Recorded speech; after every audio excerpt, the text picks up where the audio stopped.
सुप्रभात बच्चों, आप सभी का स्वागत है आपके अपने YouTube चैनल GSS एजुकेशन में। बच्चों, आज हम आपकी पुस्तक हिंदी काव्य का जो दूसरा पाठ है काव्य का पदावली, जो कि मीराबाई द्वारा रचित है, उसके संदर्भ में वीडियो लेकर उपस्थित हुए हैं। इस पूरे पाठ को हम 2 वीडियो में समाप्त करेंगे। तो चलिए शुरू करते हैं बिना समय गवाए।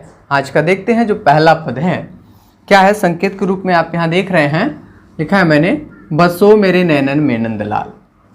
अब इन पंक्तियों का जो संदर्भ है, हम आपको एक चीज़ बता दें, संदर्भ जो है पूरे पाठ में एक ही रहता है। और बच्चों, जब संदर्भ आप लिखते हैं तो संदर्भ में जो पुस्तक का नाम होता है, रचयिता का नाम होता है और शीर्षक का जो नाम होता है, आप उसे काले पेन से और इन्वर्टेड कामा में लिखने का काम करेंगे। तो ये रहा आपका संदर्भ। देखते हैं क्या लिखा है। प्रस्तुत पद्य हमारी पाठ्य पुस्तक हिंदी काव्य में मीराबाई के काव्य ग्रंथ मीरा सुधा सिंधु के अंतर्गत पदावली शीर्षक से अवतरित है। यानी जो मीराबाई का काव्य ग्रंथ है मीरा सुधा सिंधु, उसी का एक शीर्षक है पदावली। ये पदावली आपके पुस्तक में लिखा हुआ है। इस शीर्षक से ये पद्य जो है अवतरित है। तो ये संदर्भ जो है पूरे पद्य में चलेगा। अब प्रसंग क्या है, यानी इन पदों में मीराबाई क्या उपदेश दे रही हैं, क्या बता रही हैं। कह रही हैं इस पद में मीराबाई ने श्री कृष्ण की मोहिनी मूर्ति का सजीव चित्रण किया है। यानी जो कृष्ण की मूर्ति है, मन को मोह लेने वाली मूर्ति, उनका जो स्वरूप है, उस स्वरूप का सचित्र चित्रण किया है, सजीव चित्रण। ऐसा लग रहा है जैसे कि वो मूर्ति नहीं बल्कि सजीव है। तो ऐसा चित्रण उन्होंने इस पद में किया है। ये रहा पद प्रसंग। संदर्भ के बाद प्रसंग लिखेंगे, फिर उसके बाद आप व्याख्या लिखेंगे। मैंने व्याख्या नीचे लिखा है क्योंकि मुझे बोल के बताना है, तो इसलिए नीचे लिख दिया है। लेकिन आप व्याख्या लिखने के बाद फिर चौथा नंबर आपका आएगा काव्य सौंदर्य का। तो काव्य सौंदर्य में आप देखते हैं क्या क्या चीज़ें हैं। इसमें जो रस है वो भक्ति और शांत रस है। भक्ति की बात कर रही हैं और शांति की बात है तो भक्ति और शांत रस है। अलंकार आप यहाँ पे देख रहे हैं, अनुप्रास अलंकार है। कहाँ है अनुप्रास अलंकार, वो मैं आपको व्याख्या के दौरान बताता चलूँगा। छंद, ये गे पद है और ये छंद पूरे पदों में चलेगा, यानी छंद आपका हर जगह वही रहेगा। गुण, इस पद में माधुर्य है, किसी में आपको प्रसाद मिलेगा वो मैं बताऊँगा। भाषा ब्रज है, ये भी पूरे पदों में रहेगा, ब्रज भाषा। शैली, मुक्तक शैली इस पद में है। बाकी चीज़ें मैं आपको बाद में व्याख्या के दौरान क्लियर करूंगा। अब मैं एक चीज़ आपको और बता दूं कि रस, छंद, अलंकार और व्याकरण से संबंधित जो भी चीज़ें हैं, आप हमारे चैनल के प्लेलिस्ट में जाएंगे, चैनल के प्लेलिस्ट में, तो वहाँ पे आपको हिंदी व्याकरण का प्लेलिस्ट मिलेगा। वहाँ पे बाकी चीज़ों को मैंने एक एक करके समझाया है, आप उसे पढ़ लेंगे। अब हम चलते हैं व्याख्या की तरफ। तो देखते हैं, मैं यहाँ पर आपको पंक्तियाँ दे रहा हूँ, आप पुस्तक में भी देख सकते हैं, यहाँ भी देख सकते हैं। कह रही है मीराबाई, बसो मेरे नैनन में नंदलाल, मोर मुकुट मकराकृत कुंडल, अरुण तिलक दिए भाल। बसो मेरे नैनन में नंदलाल, मोहनी मूरत सावरी सूरत, नैना बने विशाल। अधर सुधारस मुरली राजत, उर बैजंती माल। क्षुद्र घंटिका कटितट शोभित, नुपुर सबद्र शाल। मीरा प्रभु संतन सुखदाई, भक्त बछल गोपाल। बसो मेरे नैनन में नंदलाल। अब आइए इन पदों में हम देखते हैं कुछ शब्दों के अर्थ। बसो का अर्थ होता है बसना। आप इन शब्दों को, अर्थों को सुनकर लिखते जाएंगे, नोट करते जाएंगे। नैनन माने नेत्र, नंदलाल प्रभु श्री कृष्ण का नाम है, नंद के लाल, नंद बाबा के लाल यानी श्री कृष्ण जी। मोर मुकुट, मोर की आकृति वाला जो मुकुट है। मकराकृत, मछली की आकृति वाला। कुंडल, जो कान में पहनने वाला एक आभूषण होता है, कुंडल। अरुण माने लाल। भाल का अर्थ होता है मस्तक, मस्तक जिसको हम माथा भी कहते हैं। मोहनी यानी मन को मोहने वाली। सावरी मतलब श्यावले रंग का। नैना माने नेत्र, विशाल माने बड़े बड़े। अधर, अधर माने होठ, सुधा माने अमृत। राजत माने सुशोभित होते हैं। उर माने हृदय होता है या वक्षस्थल। बैजंती माल माने बनमाला। क्षुद्र माने छोटे छोटे। घंटिका माने घंटियाँ। कटितट माने कमर। शोभित माने सुशोभित होना। नुपुर का अर्थ होता है घुघरू। शब्द माने शब्द। रसाल माने मीठा या रसीला। संतन माने संत। सुखदाई माने सुख देने वाले। भगत, भक्त। वत्सल माने भक्त वत्सल यानी भक्तों पे कृपा करने वाले गोपाल अर्थात श्री कृष्ण। तो आइए शुरू करते हैं इन पदों की हम व्याख्या। जो देखते हैं हम, कह रही मीराबाई, बसो मेरे नैनन में नंदलाल, हे नंदलाल, हे कृष्ण, आप मेरे नेत्रों में बस जाइए। किस प्रकार बस जाइए, उस स्वरूप का नीचे वाले पंक्ति में उन्होंने वर्णन किया है। पहले लाइन में उन्होंने कहा कि हे नंदलाल, भक्तों पे कृपा करने वाले, भक्तों को सुख देने वाले नंदलाल अर्थात भगवान श्री कृष्ण, आप मेरे नेत्रों में बस जाइए। अब वो स्वरूप क्या है जो बसने की बात कर रही है कि मोर मुकुट मकराकृत कुंडल अरुण तिलक दिए भाल, सिर पे मोर का मुकुट धारण किए हुए, मोर पंख का मुकुट आप देखे होंगे, कभी भगवान श्री कृष्ण का चित्र देखे होंगे तो उनके मुकुट में मोर पंखी लगी रहती है, तो वही मोर मुकुट धारण किए हुए मस्तक पे, और अपने कानों में मकराकृत कुंडल, मछली के आकृति वाला कुंडल धारण किए हुए, तथा सिर पर या माथे पर लाल रंग का तिलक दिए हुए आप शोभायमान हो रहे हैं। और इसी रूप में बसने की बात कर रही हैं, आप शोभायमान हो रहे हैं। नीचे वाली पंक्तियों में कर रही हैं, मोहनी मूरत सांवरी सूरति नैना बने विशाल, यानी बड़े बड़े नेत्रों वाले, नैना बने विशाल, बड़े बड़े नेत्रों वाले भगवान श्री कृष्ण, जो कि आपकी मूर्ति है, मोहनी है, मन को मोह लेने वाली है, और श्याम रंग का आपका शरीर अत्यधिक सुशोभित हो रहा है। अब नीचे वाली पंक्तियों में, अधर सुधारस मुरली राजत, अधर माने होठ, सुधारस माने अमृत रस का बरसात कराने वाली मुरली आपके होठों पे सुशोभित हो रही है, और हृदय पर बनमाला सुशोभित हो रही है। क्षुद्र घंटिका कटितट शोभित, छोटी छोटी घंटियों वाली करधनी आपके कमर में सुशोभित हो रही है, तथा नुपुर सबद रसाल, और आपके पैरों में जो घुंघरू हैं, नुपुर माने घुंघरू, मीठे या रसीले शब्द कर रहे हैं। आपके पैरों के जो घुंघरू है वो रसीले आवाज कर रहे हैं या रसीले आवाज करते हुए सुशोभित हो रहे हैं। मीरा प्रभु संतन सुखदाई भक्त बचल गोपाल, मीराबाई कह रही हैं कि हे प्रभु, आप संतों को सुख देने वाले हैं, भक्त वत्सल हैं, भक्तों के ऊपर कृपा करने वाले हैं। बच्चों एक चीज मैं आपको बता दूं, संत का आशय क्या होता है। संत का आशय कोई ऐसा व्यक्ति नहीं जिसने कोई स्वरूप धारण किया हो, रूप धारण किया हो, कोई पहनावा, ऐसे व्यक्तियों को संत नहीं कहेंगे। संत वो व्यक्ति है जिसके गुण, आचरण, व्यवहार ये संतों के जैसे होते हैं। अब संत कौन होता है? जो कि सद्गुणी हो, सदाचारी हो, जो कि ईश्वर का आराधना करने के साथ साथ इन चीज़ों को अपनाता हो, जो समाज के लिए एक अच्छा संदेश वाहक हो, एक समाज सुधारक हो, ऐसे व्यक्तियों को हम संत कहते हैं।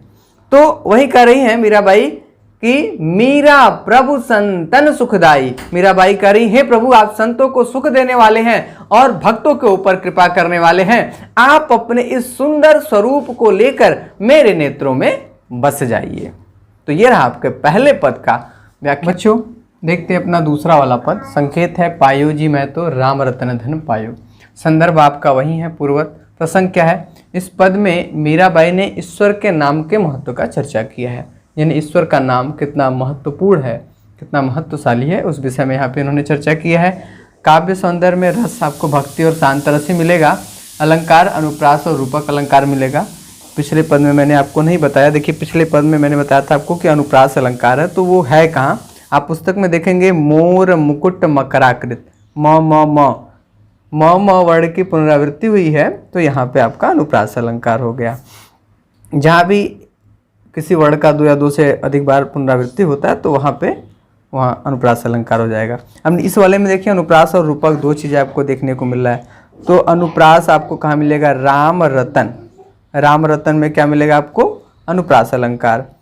और भवसागर, नाव, खेवटिया, इन पदों में आपको मिलेगा रूपक अलंकार। जब मैं व्याख्या करूंगा उस समय आपको बता दूंगा। छंद आपका वही मैंने बताया, गे पद रहेगा। गुण इसमें प्रसाद गुण है। भाषा वही रहेगा ब्रज, और शैली मुक्तक शैली है। तो ये था आपका काव्य सौंदर्य। अब शुरू करते हैं दूसरे वाले पद को समझना। देखिए क्या कह रही मीराबाई, कह रही हैं पायो जी मैं तो राम रतन धन पायो, पायो जी मैं तो राम रतन धन पायो। वस्तु अमोलक दी मेरे सतगुरु, कृपा कर अपनायो। पायो जी मैं तो राम रतन धन पायो। जन्म जन्म की पूंजी पाई, जग में सभी खोआयो। खर्च नहीं कोई चोर न लेवै, दिन दिन बढ़त सवायो। सत की नाव खेवटिया सतगुरु, भवसागर तर आयो। पायो जी मैं तो राम रतन धन पायो। मीरा के प्रभु गिरधर नागर, हरख हरख जस गायो। पायो जी मैं तो राम रतन धन पायो। देखते हैं इन पंक्तियों में कुछ शब्दों के अर्थ। रतन, रतन का अर्थ होता है रत्न, आभूषण। धन का मतलब धन संपदा। अमोलक, अमूल्य, जिसका कोई मूल्य न हो। सतगुरु, सतगुरु। कृपा माने कृपा। जन्म जन्म यानी जन्म जन्मांतर की।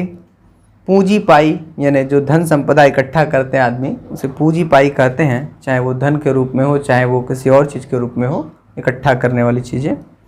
जग माने संसार। खर्चे माने खर्च करना। लेवे माने लेना। सवायु माने सवा गुना। सत माने सत्य। खेवटिया माने खेवरहार। भव सागर ने संसार की जो बाधाएं हैं। तर माने कल्याण हो जाना, तर जाना। हरक हरक माने प्रसन्न हो करके। नागर, गिरधर नागर माने चतुर भगवान श्री कृष्ण।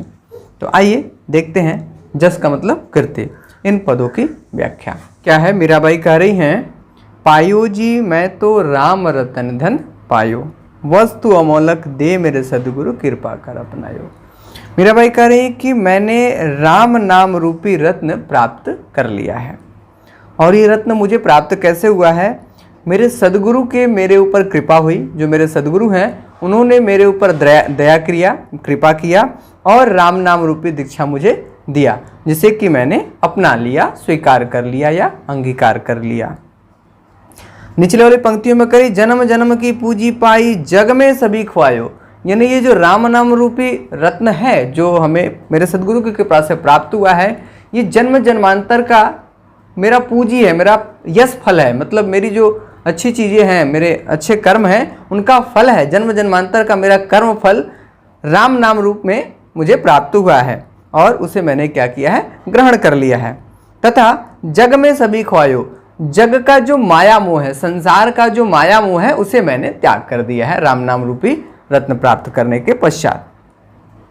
निचली पंक्तियों में कह रही हैं, खर्चा नहीं कोई चोर न लेवे। यानी ये राम नाम रूपी जो रत्न है, अमूल्य रत्न, ये विशेष प्रकार का रत्न है। इसके अंदर न जाने कौन सा गुण है कि इसे खर्च करने पे खर्चा ही नहीं होता है, समाप्ति नहीं होता है, और इसे कोई चोर चुरा नहीं सकता है, बल्कि दिन दिन बढ़त सवायो। ये प्रत्येक दिन आगे चलते चलते ये बढ़ता रहता है, इसमें वृद्धि होती रहती है राम नाम रूपी रत्न में। इसे कोई न चुरा सकता है चोर, और न ही ये खर्चा होने पे खर्च हो सकता है। निचले वाली पंक्तियों में कह रही मीराबाई, सत की नाव खेवटिया सदगुरु। देखिए अब यहीं पे आपको रूपक अलंकार मिलेगा।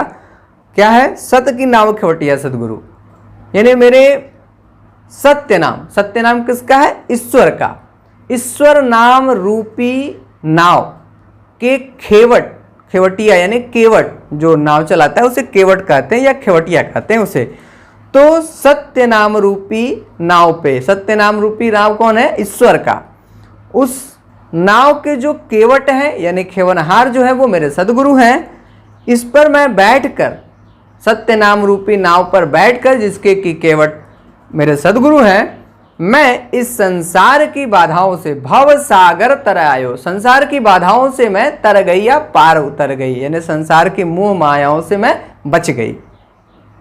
निचले वाली पंक्तियों में कह रही मीराबाई, मीरा के प्रभु गिरधर नागर, हरख हरख जस गायो। मीराबाई कह रही है, मेरे तो प्रभु श्री गिरधर नागर अर्थात भगवान श्री कृष्ण हैं, और मैं इनके पदों को प्रसन्न होकर हंस हंस कर नाच नाच कर गा रही हूं। ये रहा दूसरे पद का व्याख्या। अब हम आज के अंतिम पद का व्याख्या देखेंगे जो तीसरा है, और ये आज के वीडियो का अंतिम व्याख्या है। तो बच्चों अपना तीसरा पद हम देखते हैं। संकेत है माई रे मैं तो लियो गोविंदो मोल। संदर्भ आपका वही है। प्रसंग क्या है? इस पद में मीराबाई ने श्री कृष्ण से अपने सच्चे प्रेम को स्वीकार करने का वर्णन किया है। यानी जो कृष्ण से मीराबाई का प्रेम है उसे यहाँ पे उन्होंने स्वीकारा है। काव्य सौंदर्य में आप रस भक्ति रस है, और अलंकार अनुप्रास अलंकार है। ये अनुप्रास अलंकार आप देखिए यहाँ पे आपको मिल जाएगा। कोई कहे क का है, कोई कहे कारो, कोई कहे गोरो, यहाँ क का पुनरावृत्ति है तो अनुप्रास अलंकार आपको मिलेगा। छंद आपका गे पद, गुण प्रसाद है, भाषा ब्रज, और शैली मुक्तक शैली है। तो चलिए अब शुरू करते हैं अपना हम तीसरा पद। तीसरे पद में क्या करी मीराबाई? माई रे मैं तो लियो गोविंदो मोल। कोई कहे छान, कोई कहे चुप के, लियो री बजंता ढोल। कोई कहे मुहंगो, कोई कहे सुहंगो, लियो री तराजू तोल। कोई कहे कारो, कोई कहे गोरो, लियो रे अमोलक मोल। याही को सब जानत है, लियो रे आँखी खोल। माई रे मैं तो लियो रे गोविंदो मोल। मीरा को प्रभु दर्शन दीन्यो, पूरब जन्म को कौल। माई रे मैं तो लियो रे गोविंदो मोल। अब देखिए इन पदों में शब्दों के अर्थ। गोविंद का अर्थात भगवान श्री कृष्ण, मोल का अर्थात खरीदना से है, छाने मने छिपा कर, चुपके मने चुपचाप या धीरे से, बजंता ढोल यानी ढोल बजाकर, मुहंगो का अर्थ महंगा, सोंगो का अर्थ सस्ता, तराजू तोल यानी तोल कर जांच परख करके, कारो मने काला, गोरो मने गोरा, अमोलक मोल अमूल्य वस्तु है, याही कु यानी इस बात को, जानत मने जानना है, आँखी खोल मने खुले नेत्रों से, दर्शन दीन्यो मने दर्शन दीना, कौल माने वचन बद्ध। तो आइए देखते हैं इन पदों के अर्थों को। क्या करें मीराबाई? मीराबाई कह रही कि हे माँ, मैंने तो गोविंद को, भगवान श्री कृष्ण को मोल लिया है, खरीद लिया है, लेकिन अब इस बात को सारी दुनिया कहती है, मैंने मीराबाई के ऊपर लांछन लगाती है, आक्षेप लगाती है। तो मीराबाई उसका जवाब क्या दे रही हैं? लोग किस तरह का आक्षेप लगाते हैं मीराबाई को? कहते हैं कि मीराबाई कह रही कि कोई कहे छाने, यानी कोई कहता है कि तुमने छिप कर कृष्ण को चुरा लिया है, और कोई कहता है धीरे से उससे प्रेम कर लिया है, चुपके से उससे प्रेम कर लिया है, परंतु मैं तो उसे ढोल बजा कर, लोगों को बता बता कर उसे अपनाई हूँ या उसे खरीद ली हूँ। अगले पंक्तियों में कह रही हैं, कोई कहे मुहंगो, कोई कहे सूंगो, यानी कोई कहता है कि ये सौदा महंगा है, मतलब कष्टकारी है। कृष्ण को प्राप्त करना, कृष्ण को अपना लेना, ये सौदा क्या है? कष्टकारी है। और कोई इस बात को कहता है कि ये सौदा सहज है, मतलब बड़े ही सरल भाव से तुमने कृष्ण को प्राप्त कर लिया है। लेकिन मैंने अपने हृदय रूपी तराजू से उसको तौल करके, यानी जांच परख के कृष्ण को अपनाया है। नीचे वाले पंक्तियों में कहती हैं, कोई कहे कारो, कोई कहे गोरो, कोई कहता है कि कृष्ण काला है, कोई कहता है कि कृष्ण गोरा है, लेकिन वो तो मेरे लिए अमूल्य है, अमूल्य वस्तु है, उसका कोई मोल नहीं है, ना वो मेरे लिए काला है, ना गोरा है, न सस्ता है, न महंगा है, वो तो मेरे लिए अमूल्य धरोहर के समान है। इस बात को सभी जानते हैं, याही कु सब जानत है। मीराबाई कह रही कि इस बात को सभी जानते हैं कि मैंने श्री कृष्ण को अंधविश्वास में नहीं, आंखें मूंद कर नहीं, बल्कि आंखें खोल कर, सब कुछ जानकर उसे अपनाया है। निचले वाली पंक्ति में कहती हैं, मीरा कु पर प्रभु दर्शन दीन्यो, पूरब जन्म को कौल, यानी मेरे प्रभु ने मुझे दर्शन दिया है, मुझे कृतार्थ किया है।